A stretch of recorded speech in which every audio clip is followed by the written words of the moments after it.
My name is Emily, and at 26, I'm a driven career woman. Currently, I share a home with my husband, John.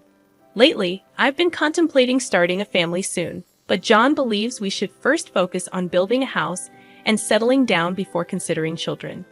Therefore, we're diligently saving money for our future home. Despite my desire to start a family promptly, John remains adamant about his stance. Whenever I broach the topic of children, he reiterates the need to establish our home first. It's disheartening how he disregards my perspective. I resign myself to the idea that I must work harder to contribute to our savings. John and I have been married for a year now, and I've noticed a pattern in our relationship. He rarely considers my opinions, a trait that persisted from our dating days. Initially, I admired his strong convictions, but in marriage, mutual respect for each other's viewpoints is essential. I fear our marriage is faltering, especially with the influence of his parents, who live just a short drive away. John frequently visits his parents, citing reasons like cutting down on expenses. However, I've discovered he indulges in drinks with his coworkers, conveniently omitting these expenses from his frugal calculations. It's perplexing how stringent he is with me about saving, yet lenient with himself. His frugality extends to trivial matters like conserving hot water and turning off lights prematurely, directives he imposes solely on me. If only he extended the same standards to himself, perhaps our relationship wouldn't feel so one-sided. I would be seething with anger. However, he seems to believe it's acceptable to impose his ideas on others. Every week, when we visit his parents' house, a new problem surfaces. Hasn't it been a year since you got married? We want some good news soon. Well, we'll be able to see our grandchild, exclaims both my in-laws, putting immense pressure on me. Glancing at John, sitting beside me, I can tell he's glaring disapprovingly. It's evident he wants to say, "Don't say unnecessary things." While I share the desire for a child, John insists on building our own home first. It's entirely inappropriate for my in-laws to pressure me to have a child in this situation. Rather than advising John, who doesn't listen to my words at all regarding having children, my in-laws persist in pressuring me. Despite wanting to speak up, I'm silenced by their constant pressure for a grandchild. After the meal, John announces, "I'm going out for a smoke." "You know, Emily, it seems like you're working, but if you want to be a housewife, you should quit your job and work hard to be a good wife." Maybe that's why John isn't paying attention to you. It feels as though I'm being told I can't have children because I'm working. Despite my strong desire for children, John is the one not thinking about having them anytime soon. "Just quit your job already," urges my in-law. I retort, "It was John who asked me to work." "Why don't you talk to John first before constantly lecturing me?" Expressing my anger, I continue, "When it comes to having children, I want them too. But it's John who stubbornly refuses to listen to me until we have our own home. Instead of nagging at me, why don't you make sure you tell your son the truth?" My words leave my in-laws in a state of shock. I excused myself with a simple apology and left the table, making my way towards the entrance. The anger within me extended to John, who leisurely smoked by the entrance. Without saying a word, I climbed into the car, and he followed suit, casually remarking, "Hey, are you leaving already?" Knowing he would never disclose the truth to his parents, I grew weary of the various things my in-laws constantly told me. I declared that I wouldn't be visiting my in-laws' house anymore, and John widened his eyes in surprise. "Why not? We can save on food expenses, right? You also want a home soon and children, don't you?" he questioned. Fed up with the continuous impositions from both him and my in-laws, I snapped back. "If it's about saving, I've told you many times that we would save more if you stopped going to drinking parties or smoking. Instead of driving to your parents' house just to save the cost of one meal, why don't you save in that way? Everyone needs a break." Expressing my frustration, I continued, "You keep imposing things on me, like not using hot water and turning off the lights by 10 p.m. You think we can save money without sacrificing anything. If I have to go through all this trouble alone, then I don't need a home. I'm fed up with this. You never sacrifice anything yourself, but you're okay with imposing it on others." He seemed to downplay the situation, saying it's not a big deal. But I countered, no, it is a big deal. How much patience do you think I've had all this time? Moreover, I was infuriated by his pretense in front of his parents, making it appear as if I were the reason we couldn't have grandchildren. I'm tired of being the only one asked to have grandchildren. It's not me who doesn't want children, it's John. I've been saying it for a long time. I want children soon, so please stop being so angry. Seeing John struggle to deal with my unusual anger brought a slight sense of satisfaction, but it didn't resolve everything. Unsure of what to do next, I gazed out of the car window, ignoring John. A turning point for us came a month later when one of my relatives, my father's brother, passed away. With several pieces of land, a luxurious mansion, and a lavish lifestyle, my uncle's passing became a revelation for John. Impressive. I didn't know you had such a remarkable relative, he remarked a few days later. Upon receiving news about my uncle's inheritance, I decided to discuss the details with the lawyer in our apartment. Recognizing that it was a matter exclusively related to me and had no bearing on John, I politely asked him to leave the room, especially since he seemed uneasy about the concept of inheritance.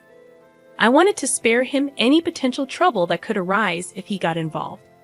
After about 3 hours of listening to the lawyer explain the intricacies of the inheritance, I thanked him and asked him to leave. However, to my surprise, John, who had been at home earlier, was nowhere to be found.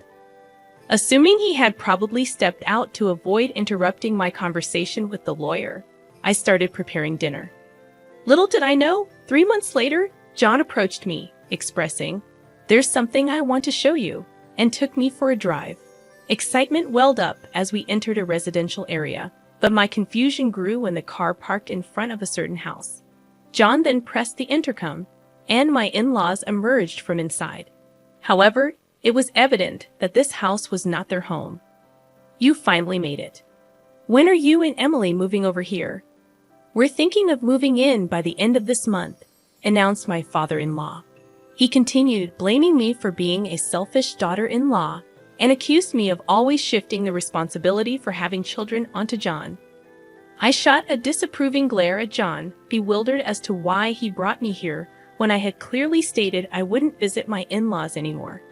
Searching for an explanation, I questioned him, and he simply shrugged, stating, "Don't get so angry. If we live together, we can bridge the gap between you and my mom. Besides, this will be our new home from now on, so you should cooperate on the children issue as well. Live together." His revelation left me in disbelief. I hadn't agreed to living with them, especially after explicitly stating that I wouldn't go to my in-laws' house anymore. The situation was further complicated by the nature of the house. As John disclosed, it's a 2-family house. My plan was always for us to live with my parents eventually. "So, what's the problem with living in a 2-family house now?" he asked. The question lingered in the air as I mulled over the situation. Living in a 2-family house seemed to be a significant issue, especially when considering our savings.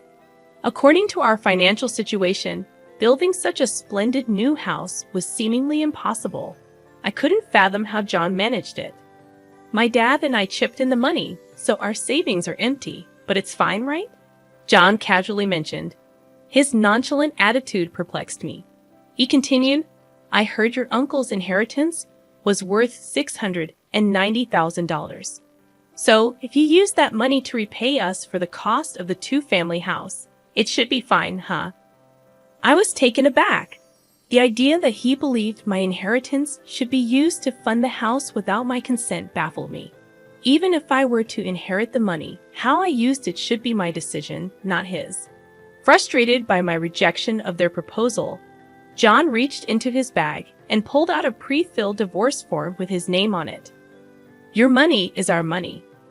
If you don't like living together, let's get a divorce," he declared. I took the divorce form from his hand, expressing, "Fine, if living together is the alternative, then divorce is the better choice." Firmly placing the divorce form into my bag, I turned my back on him and my in-laws, who looked stunned. Ignoring their reactions, I continued, "By the way, I renounced my uncle's inheritance. John froze with a bewildered expression. Without waiting for a response, I took a bus and headed home to our apartment. Upon arrival, I promptly filled in my name on the divorce form, which already had John's name on it. I then submitted the divorce papers and immediately purchased cardboard boxes at a home improvement store to start preparing for the move. Recognizing that I couldn't handle the move alone, I hired a moving company. Fortunately, it turned out that not many moves were happening during this season, allowing for a quick relocation. As I packed for the move, a commotion outside the front door indicated John's return. I had the chain lock on, and I addressed him. Sorry, I had the chain lock on. I don't know what you might do when you're so angry. Besides, I need to finish packing for the move. Could you stay at your parents' house for a few days? I won't accept a divorce, John declared, widening my eyes in surprise. I reminded him, but you handed me the divorce form, didn't you? If you sign the divorce papers, that means you agree to the divorce, you know. Astonished, I questioned whether he truly understood the implications of what he had done. He frowned, appearing frustrated, but quickly changed the subject.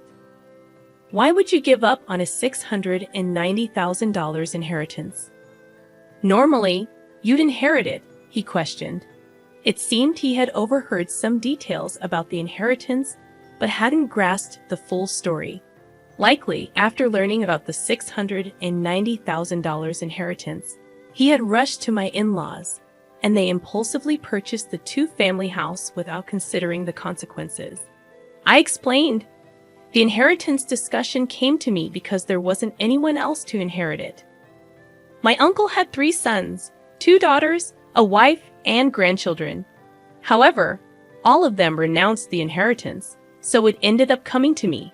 My uncle did have $690,000, but he had to demolish his mansion, spend a lot on maintaining his land, and had plenty of debt.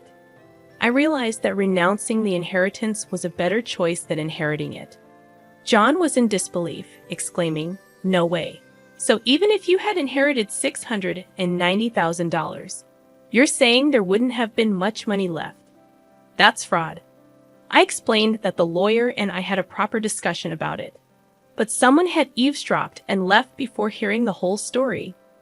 My words left him speechless, and perhaps he finally realized he was in the wrong. However, I asserted, "It's too late now. You betrayed my trust. We've already filed for a divorce, and you and I are no longer a couple. Why are you suddenly saying you don't want a divorce now? If you truly didn't want a divorce, you should have followed me right away when I returned, shouldn't you?" I reminded him of the consequences of his actions, emphasizing that his mother's opinion about the divorce didn't change the fact that he and his father had invested in the two-family house.